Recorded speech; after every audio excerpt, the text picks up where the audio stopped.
بسم اللہ الرحمن الرحیم۔ محترم ناظرین، السلام علیکم۔ حضرت داؤد علیہ السلام کے زمانے میں ایک نادار و بے نوا خاتون تھی۔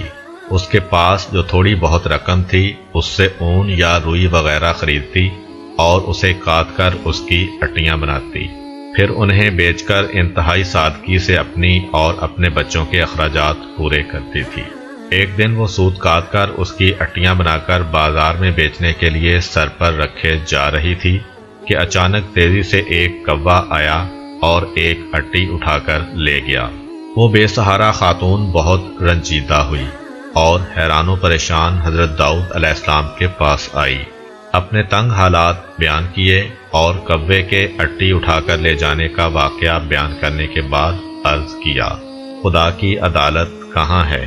حضرت داؤد علیہ السلام نے اس سے فرمایا، ادھر بیٹھ جاؤ تاکہ تمہارے بارے میں فیصلہ کروں۔ ایک طرف یہ واقعہ پیش آیا اور دوسری طرف یہ ہوا کہ کچھ لوگ کشتی کے ذریعے دریا عبور کر رہے تھے۔ ان کی کشتی میں سوراخ ہو گیا اور پانی داخل ہو جانے سے کشتی کے ڈوبنے کا خطرہ تھا۔ ان لوگوں نے نظر مانی کہ اگر اس خطرے سے نجات مل گئی تو 1000 دینار کسی فقیر کو دیں گے۔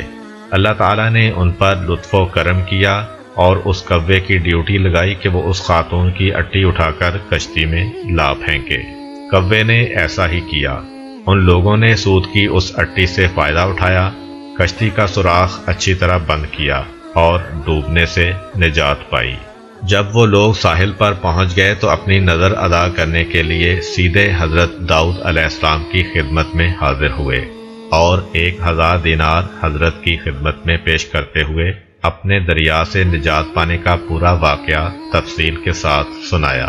حضرت داؤد علیہ السلام نے اس خاتون کے سامنے خدا کی حکمت و عدالت بیان کی اور وہ 1000 دینار اسے دے دیے۔ وہ خاتون بہت خوش ہوئی اور سمجھ گئی کہ خدا سے زیادہ کوئی بھی عادل تر اور احسان کرنے والا نہیں ہے۔ حضرت داؤد علیہ السلام کے زمانے میں ایک شہوت پرست شخص لگاتار ایک خاتون کے پاس جاتا اور اسے منافی عفت کام کرنے پر مجبور کرتا تھا۔ اللہ تعالیٰ نے اس خاتون کے دل میں ایک بات ڈالی کہ اس شہوت پرست شخص سے کہے کہ تو جب بھی میرے پاس آتا ہے اس وقت ایک اجنبی شخص تیری بیوی کے پاس جاتا ہے۔ اس خاتون نے یہ بات اس شخص سے کہی تو وہ فوراً دوڑا دوڑا اپنے گھر گیا اور کیا دیکھا کہ ایک اجنبی اس کی بیوی کے ساتھ ہم بستر ہے۔ یہ ماجرا دیکھ کر وہ بہت پریشان ہوا، اس شخص کو پکڑا اور حضرت داؤد علیہ السلام کے پاس لے جا کر کہا، اے اللہ کے پیغمبر، میرے اوپر ایک ایسی مصیبت آئی ہے کہ جو آج تک کسی پر نہ آئی ہوگی۔ حضرت داؤد علیہ السلام نے پوچھا، وہ کون سی مصیبت ہے؟ شہوت پرست مرد نے کہا، یہ شخص میری عدم موجودگی میں میرے گھر آیا ہے اور میری بیوی سے زنا کیا ہے۔ اللہ تعالیٰ نے حضرت داؤد علیہ السلام پر وحی نازل کی کہ اس مرد سے کہو، کما تدینو تدانو، جیسا کرو گے ویسا بھرو گے۔ ایک دن حضرت داؤد علیہ السلام گھر میں بیٹھے ہوئے تھے۔ آپ علیہ السلام کے پاس ایک فقیر اور پریشان حال نوجوان بھی بیٹھا ہوا تھا۔ یہ جوان حضرت داؤد علیہ السلام کے پاس بہت زیادہ آتا جاتا تھا اور بہت خاموش طبع تھا۔ ایک دن حضرت اسرائیل علیہ السلام جناب داؤد علیہ السلام کے پاس آئے اور گہری نگاہوں سے اس جوان کو دیکھا۔ جناب داؤد علیہ السلام نے حضرت اسرائیل علیہ السلام سے کہا، اس جوان کو کیوں دیکھ رہے ہیں؟ حضرت اسرائیل علیہ السلام نے کہا، ہاں، مجھے حکم ہوا ہے کہ میں اس ہفتے کے آخر میں اس جوان کی روح قبض کر لوں۔ حضرت داؤد علیہ السلام کے دل میں اس جوان کے لیے تڑپ پیدا ہوئی اور اس سے کہا، اے جوان، کیا تمہاری بیوی ہے؟ جوان نے کہا، نہیں، ابھی تک میں نے شادی نہیں کی ہے۔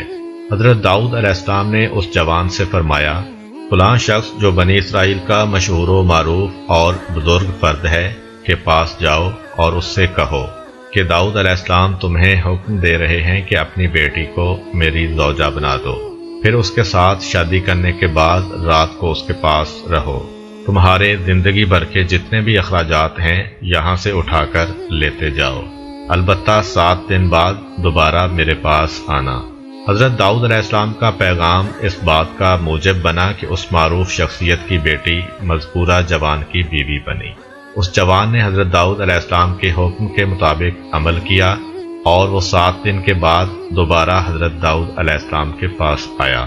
حضرت داؤد علیہ السلام نے اس سے پوچھا، اے جوان، تمہارے یہ دن کیسے گزرے ہیں؟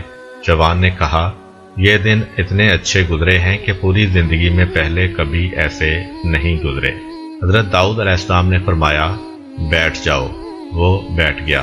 وہ کافی دیر وہاں رہا، لیکن حضرت اسرائیل علیہ السلام اس کے پاس نہ آئے۔ حضرت داؤد علیہ السلام نے اس جوان سے کہا، اٹھو اور اپنی زوجہ کے پاس جاؤ اور 7 دن کے بعد دوبارہ یہاں آنا۔ وہ چلا گیا۔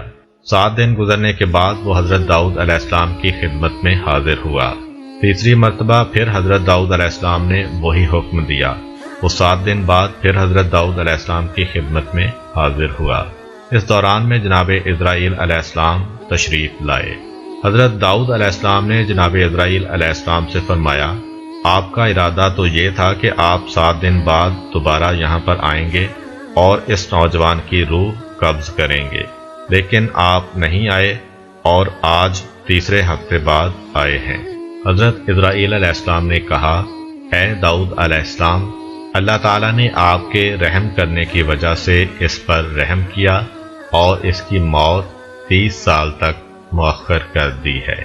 ایک دن خداوند متعال نے حضرت داؤد علیہ السلام پر وحی نازل کی کہ آپ خلادہ بنت اوس کے پاس جائیں، اسے بہشت کی خوشخبری دیں اور کہیں کہ وہ بہشت میں آپ کی ہم نشین ہے۔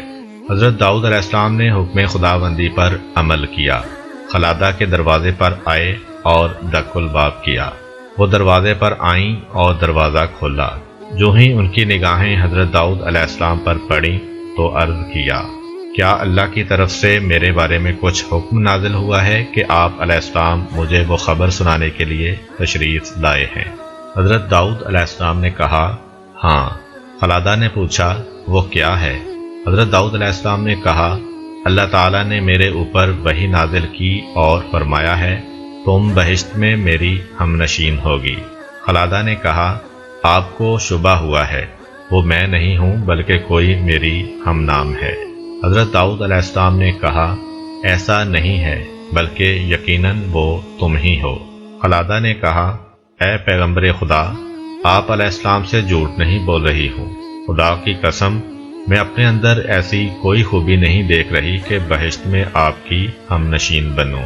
حضرت داؤد علیہ السلام نے کہا، تم اپنے باطنی امور کے بارے میں کچھ گفتگو کرو تاکہ جان سکوں کہ کیسی ہو۔ خلادہ نے کہا، میں ایک ایسی حالت کی مالکہ ہوں کہ مجھے جو بھی دکھ تکلیف ہو، خواہ نقصان ہو یا کوئی حاجت یا بھوک پیاس، میں نے کبھی اس کے رفع کرنے کے لیے خدا سے نہیں کہا، یہاں تک کہ وہ ذات خود ہی اسے رفع کر دیتی ہے، یعنی میں وہی پسند کرتی ہوں جو میرا محبوب پسند کرتا ہے، اور نہ ہی خدا سے میں ان مشکلات اور نقصانات کے عوض کچھ مانگتی ہوں، بلکہ ہمیشہ اس کا شکر بجا لاتی ہوں۔ حضرت داؤد علیہ السلام راز کی بات سمجھ گئے اور اس خاتون سے فرمایا، تم انہی خوبیوں کی وجہ سے اس مقام پر فائز ہوئی ہو۔ اگر آپ کو ہماری ویڈیو اچھی لگی ہے تو ویڈیو کو لائک کریں اور مزید اس